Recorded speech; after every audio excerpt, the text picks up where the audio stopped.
Welcome back to the Pro Series Podcast. Today is episode 90, and I have another HGTV star for you today. Her name is Jenny Macdonald. She is from HGTV's Houses with History. It is starting back up season 2 this Wednesday at 8 p.m. on HGTV, so definitely go watch it. You could also catch up on Discovery Plus. But we talk about her show, her company, her background, and just get a little bit into design. But before we do this episode, please like, subscribe, and review this podcast on wherever you listen to podcasts. And now I hope you enjoy episode 90 with HGTV's Jenny Macdonald. Hello, Jenny. Thank you so much for hopping on the Pro Series podcast today. Excited to talk to you. Hi there. Yeah, thanks for having me. Yeah, no, we were talking, trying to get this scheduled for a while because I saw that your show's coming back, and I just wanted to. Yes. Yeah, it's awesome. Having a busy schedule is awesome too. Yeah, we were very busy. I think you reached out to me when we were in the midst of filming. We just got done filming for 300 days. I'm not sure how many shows do that many days of filming, but it was pretty intense. Oh, wow. And later in the episode, we will talk about the show, but I want to get into it on how you got into your design. Sure. Start from the very beginning. Like, did you go to school? Did it stem from Yeah. when you were a kid? Yeah, so it's something that I was always interested in. But my career actually started in I have a business, financial, and technology background. Okay. And that is my degree. And really, my career as an interior designer launched as a side business. I loved designing for other people. And we were actually doing a lot of restorations ourselves as just passive side income. And I was staging and overstaging houses and our own flips. We were, I was doing all the design work and really getting into, the decor. And we were doing a lot of open houses, and that just sparked more interest in other people having me come into their houses and do their houses. And then I was actually approached by a couple other women entrepreneurs to design their businesses. So there was a plant shop I did, and I did a wedding venue. And like when I first started out, it was like, just scrappy. Like I wasn't really charging them much of anything. It was just more for fun. And it really just progressed from there. I do my background. I did a lot of, sounds super boring, but I was like a data analyst before I was doing this, and I was writing reporting for senior executives. And so it was much more about like colors and what colors evoke in a person's response.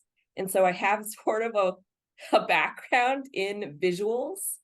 I did visual reporting, data visualization. So I sort of think that may have progressed into the interior design, but I love this business. I mean, just designing for other people and that transformation and seeing their look on their faces. And yeah, it's awesome. It's so much fun. So I've been doing this for a decade now. We run a antique restoration business. We do new builds. Actually, I should say we do everything. We do from antique restoration to a new build to a commercial building to residential. But we are from design to finish is our company. So Okay, that's awesome. yeah. Your background in business probably helps you a ton when running your own business. Oh, absolutely. Yeah. No, I am a serial entrepreneur. And so is my husband. We both had like 3 different businesses going on in the background of our day jobs all the time. I run a little horse farm, and I actually had a sandwich shop at one point. I will never do that again. But yeah, so I mean, I know the basic principles of running a business and finding your break even and knowing what makes sense. And I'm actually not a huge risk taker. That's more my husband's style. And he's really encouraged me in this career. I mean, it's very scary to quit your day job that you make, pretty good money at, and you have, retirement, and, it did, it got myself. I was actually a single parent with two small children for a long time, and that really did, I needed to survive, and it Yeah. was really important. So for me to take that leap and actually quit my job um, took a lot for me. And it was really the encouragement of everyone around me that was saying, like, you should design for people. You should, I had an architect come to me and say, you should design for other people. And so now I'm, drafting plans, and it's not on the back of a napkin anymore. And so doing all the details. But I love business in general. I love small businesses. We actually run, I this is where I am a serial entrepreneur. We run a small shop, and we have a lot of local artisans in the shop, and That's we cool. sell our antiques in there. Okay.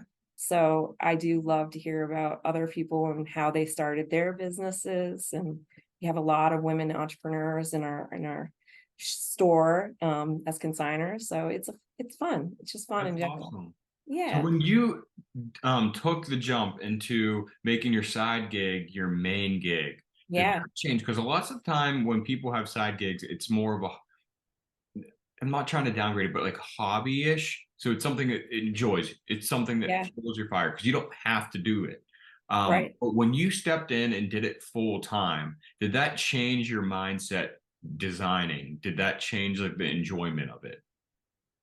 Um, no, I mean, I think for me, I built up enough of a real estate background that I had enough passive income as well. So if it was just design, yeah, I think it would have been like, I did have rental houses and things. I had a, portfolio built up so that I could, because I'm not a risk taker. So I needed to do that first and feel comfortable about just quitting. And I did. I just quit my job. I gave 2 weeks notice and quit, Oh, and my. so I needed that, I think, for me, but it's not for everyone. Not everyone wants to be a landlord too. So I do like to toggle many different things at once. But the decorating piece to me is the relaxing piece. It's, interior design in general, styling. I love that. I mean, I love staging houses for real estate clients. It's just fun for me. Okay, so you don't do just the remodel stuff. You also do the staging end of it. Yeah. Oh, yeah. I do all the staging myself. Okay. Yeah. So I mean, my husband definitely helps me with that, and now we have staff members that help. But yeah, I do 90% of it. We're Yeah.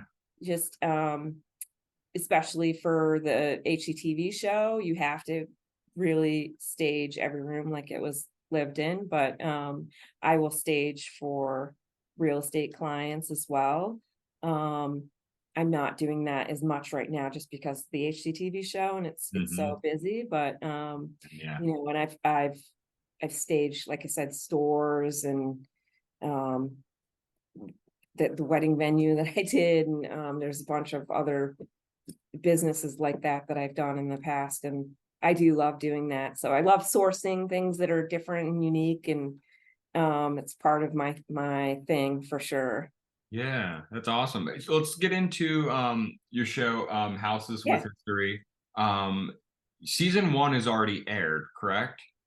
Season one aired. Yep, it's out on Discovery Plus. I think you can get it on YouTube and Amazon Prime now, and all these streaming platforms. And I saw they were replaying a couple of them because probably they're getting Yeah. ready for the new episodes. Yeah, they actually replayed some this morning on HGTV. So they replay them every month. And season one aired the fall of 2021. We had never filmed a show before, and we went straight into filming 6 episodes, and it was pretty intense. We learned a ton from it. I bet. Yeah, and so then season 2 was just filmed all this past year, and it just started. Actually, they aired a few episodes on a Saturday. Those are available on Discovery Plus. You can stream those now. But the rest of the season will be airing on Wednesday nights at 8 p.m. starting on the 31st of May. Prime So time. That's awesome. yeah, and it was, it's a very intense process. Lots of filming. You almost have to clone yourself. And I did, 8 houses, keeping track of, most of them were client jobs. So from, we started with the design plans. I was drafting, almost 2 years ago now on all of them, and then just finalizing them in the permitting process. So not only am I the interior designer, but myself and my husband he's the GC. We project manage the whole thing, and we have a staff of 10 employees that do the incomplete remodel, and then I come in and do all the staging. So it's a lot of work. Oh yeah, absolutely. We How did do they everything. approach you for that? Like, how that conversation start? Yeah, so I was doing a lot of different projects, and I don't know, first we did a really historic property, and a couple local magazines had featured the house, and then we were in a few news articles, and the Globe picked us up, and it just kind of spiraled from there. And I do a lot of social media, and we were approached by it was like 3 different producers from different production companies. Oh, that's cool. Yeah, and so we actually met with John Knight, who has Farmhouse Fixer, and he came down and looked at actually the building that I'm sitting in now. We were restoring it at the time, and he said, you should totally have your own show. He was just casting for his show as it was starting up. Oh, okay. And so we talked to High Noon, who produces his show. And so it was between them and a few other producers, but they really had the genuine, like, straightforward, this is, we want to highlight your business and what you actually do. And, at the time we were doing a lot of, and we still are doing a lot of client jobs, and then doing 1 or 2 of our own flips a year. And we went into doing 5 of our own flips for the season and 1 client job. And so it was pretty intense. Luckily, the market was doing, like, it worked out for us. It was bad, and then it got really, really good. And it was height of COVID, and Mm-hmm. COVID hit right as we started filming too. So Oh there was a man. lot of things going on, but luckily it all worked out. Yeah, great time to start a TV show that you don't have any experience in yet. Exactly. So how much of a factor does it play when you're dealing with a client with cameras in your face?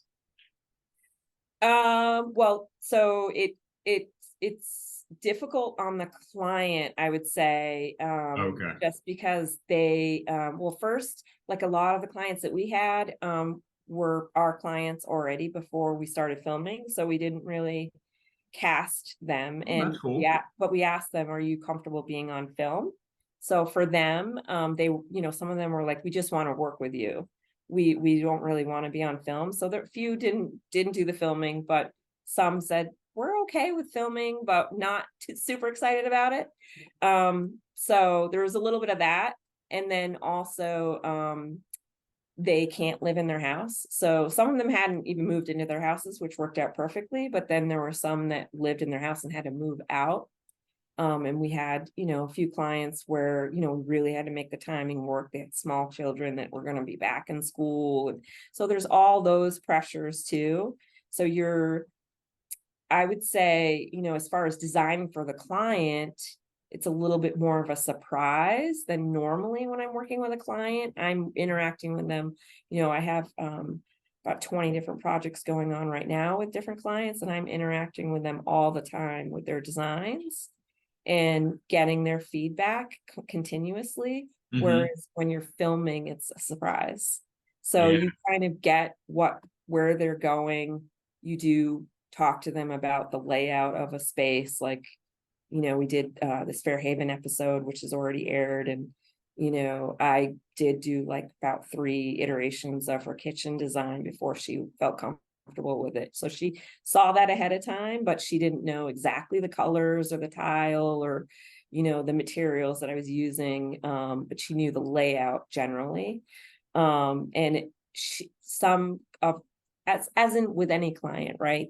Some are very, they know exactly what they want Hmm. and just, decisive, and some are very indecisive and have no idea what they want. So it's getting that all out, and also getting that out on film is a little difficult. So we always do a design scene. I do bring clients to another example of their house, and I do try to pull in some of the historic aspects of their house. Like in the Fairhaven clients, they just love the area. They didn't necessarily love the house, and they liked the history around it, but they didn't necessarily like the style of the house. Mm. And it was a little challenging to try to get them there, like I didn't want to change their aesthetic as well. So it's something where, you want to appreciate the beadboard, even though you hate beadboard. Do you want to rip this beadboard out? And so there's all those kind of questions. Like, if we, maybe make it a little bit lighter and more modern, you might appreciate the 100-year-old beadboard. Yeah. So it's a little challenging in that regard, but I think that's that way in general with clients, and Oh yeah. especially if they don't know what they want, right? Yeah. I can imagine for a customer coming on to, like a client of yours being on the show, it'd be hard to talk about the money aspect of it. It 'Cause that's is. already a touchy subject when you're not having You're cameras in your face. absolutely right. It is a very touchy subject. None of us like talking about it. We don't, well, their own houses with our flips. It's like it's a little challenging, and then they don't go into all the details. So it's not like, when you say something is I have a budget of 250,000, and then they're just highlighting a few pieces of it. The main functions of the house, the electrical and the heating system and the septic and all that cost the first $100,000. So it's a little like they don't want all those details, but they still want to hear about the money. So I'm talking HGTV or Yeah. a production crew. So it is a little challenging, and some people don't like to talk about their finances in public.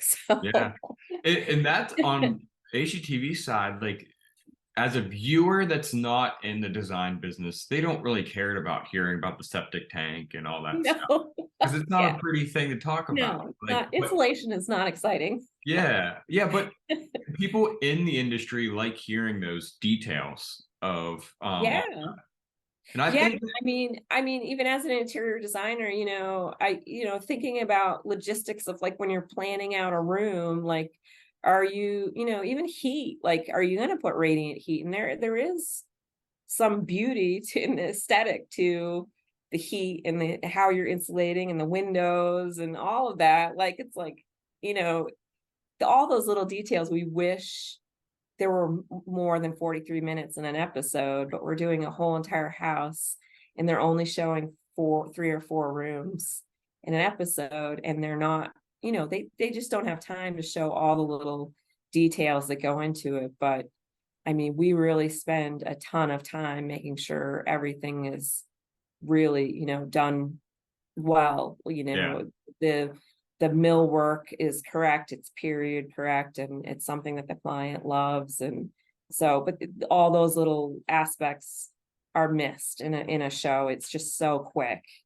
It's so quick. And as far as the budget goes, we do just try to give like a high level, like this is probably what it would cost you. We're also in the Northeast region. So, in New England, for, a fixer upper that's $450,000, that does not, compute for some other areas. Unfortunately, it is very expensive to be in some of these areas. Yeah, and a lot of people forget about that whole aspect. They're thinking they're seeing a show, and that should be the universal cost for whatever area they're living in, which is Yeah, just it's.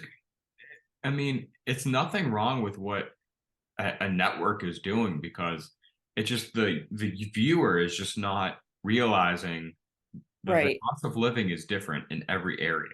You It can't, really is. and that's why. So if you watch your show and if you watch a show that's made in LA, it's going to be completely different pricing, Oh yeah, I would think drastically. LA would be massively more expensive than the Boston area, but we're definitely getting up there, and I wish that things were more, you know, a- attainable for larger audiences. So I do like we do try to salvage a lot of items and do creative pieces in every Mhm. episode. We feature artisans in every episode. And like I will, absolutely, just paint cabinets, like a simple change and hardware and paint and a less expensive granite. I don't go full high end on all of these projects because you don't need to change the look of something. You don't have to Yeah. do that. And I do want things to. I mean, I even did like one episode. I painted couches like they were Victorian era, like just terrible orange color, velvet, and I used a mineral paint and painted them blue. And like Oh, it was wow. like $50. So How'd that I hold do up? try to give like a lot of like DIY tips and things so Yeah. it is more for everyone. Yeah. There are How some does, things that everyone can do. yeah. How does that hold up? Because it's primarily you're basically dyeing the fabric, not really painting, Yes, right? that's correct. Yeah. Okay. Yeah. It's definitely there's so much pigment in that mineral paint that if you use a spray bottle, it can sometimes come out feeling like suede. But if you do it right and you're just dyeing it and sanding through the processes, and it takes a little bit of time, but it doesn't cost anything. I still have those couches. They're awesome. Oh, really? That's awesome. Yeah. I've seen it on TikTok so many times, but I don't actually know the scientific stuff behind it. Um, I mean, Yeah. lots of the time we see it on social media and stuff, but we, as consumers, will do it, and it ends up completely wrong because, again, they're not telling you all the details on how to do it correctly. Right. Yeah. I Yeah, I did do like a little how-to video at one point. I mean, at some point we'll launch a little YouTube page and do some of these things on there. But yeah, you're basically dyeing the fabric. And some fabrics are not great to do this with, but like velvet is definitely one that it works for. That's awesome. Otherwise, reupholstering, I mean, if you can do it yourself, can be very inexpensive too. But it can also be very expensive if Yeah, you're doing especially an if it's entire probably a house. custom piece. Yeah, Yeah, yeah. it get expensive. Well, I want to end on a little elevator speech on what your show's all about for those who want to tune in for season two and then go back and binge watch season one on Discovery Plus. Yeah, great. Yeah. So, I mean, they basically houses with history. We restore historic homes that are, 100 plus years old. Some are almost 400 years old. And a lot of the houses were going to be demolished. So, they especially you'll see some in season one. They were definitely going to be wrecked by other developers, and we came in and bid against developers that wanted to demolish them. And we really we highlight the history of the community and the house and how what the house looked like when it started. And Mike does a really cool history beat, we call it. So he does a summation of what he found out about the house. He does a lot of research about the house, and then I do the design a lot of times I incorporate elements of the historic aspects of the house. So we really try to rehabilitate and preserve the house and not just remodel it. So a lot of thought goes into that. And then we have Rich, our carpenter, who's been working for us for over a decade. And actually, Mike went to college with him. We've known him for forever. And so he comes in and he'll make a lot of cool custom pieces. And yeah, so it's really just it's a story about the community, about the house that we're saving, and about the people and the family that have all been impacted by that house, and whatever was going on in that time frame. So we love it. It's something where we're really passionate about. We will, we will work on a house for, not really make any money at some of this, but because it is hard to work on old historic homes. It's not the same as new construction. But we're passionate about our community and the history, and like once these houses are gone, they're gone forever. So we were really, really passionate about preserving them. And in this season, you will see a few houses, like we bought one from the town of Sandwich that had been deserted or not deserted, but not lived in a decade. So, there are some houses that have been kind of lost for a bit, and we just bring new life back into them. Yeah, that's so cool. When does season 2 air? So season 2 will be airing starting May 31st, Wednesdays at 8 p.m. And you'll see some of season 1 just prior to that. I think from like 5 to 8 they'll air the either season 1's or some of season 2's repeats. So Okay. yeah, catch us at 8 o'clock on HGTV, and then it streams on Discovery Plus. Perfect. Yeah, and let's shout out your social medias where people could follow you and get in contact with you. Yeah, great. My Instagram is Jenny at Full Circle Homes, and Mike's is Iron and Oil Mike, and we have our store is Mayflower Mercantile on Instagram. Awesome. Well, Jenny, thank you so much for taking time out of your day to hop onto the Pro Series podcast. Really appreciate it. It was a fun conversation, and I can't wait to see more of season 2. Awesome. Great. Thank you.